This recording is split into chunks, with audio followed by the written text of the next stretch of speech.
Keeping an open mind is always important.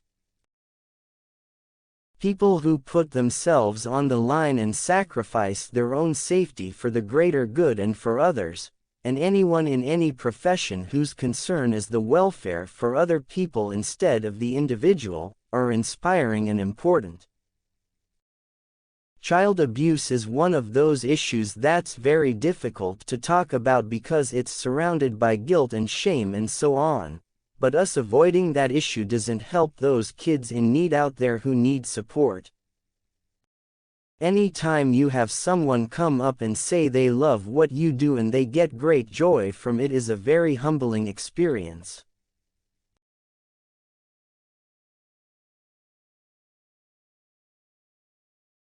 Growing up, I always loved films that transport you to another world and has things you never see in everyday life. The closer you are to death, the more alive you feel. As kids, our experiences shape our opinions of ourselves and the world around us, and that's who we become as adults. Growing up, my parents were my heroes, in the way they conducted their lives.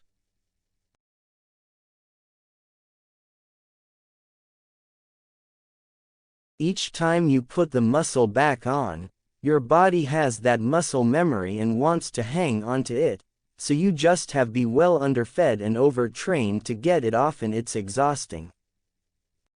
These cybercrime fighters are regarded as the superheroes. They're highly intelligent and have this alien-like, advanced type knowledge within themselves. It's something that impressed me every day. I think it's important to be aware of different people's styles and how you adapt or change or steal their ideas.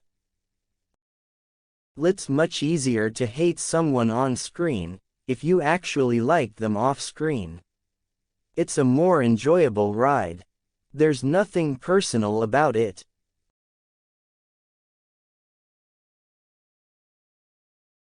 Here's your opportunity, now you've got to make something of it.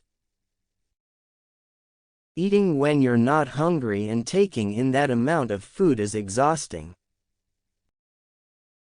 My dad works in child protection and he's spent many years in that line of work.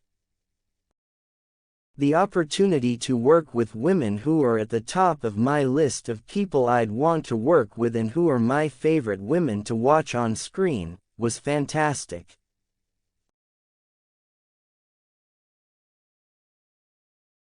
I think the idea of a heightened reality and then the fantasy that we're able to be swept up in, and then these larger-than-life heroes and the possibility of someone much more powerful than we are and greater that can come and save the day, so to speak, is inspiring. As a kid, you run around the house pretending to be a superhero, and now to be doing it as a job, I feel very lucky. I feel like I'm ready for any dangerous situation that might come my way, provided I have a hammer on me. My father and I are very similar and have a wonderful relationship, but we both stand by our opinions.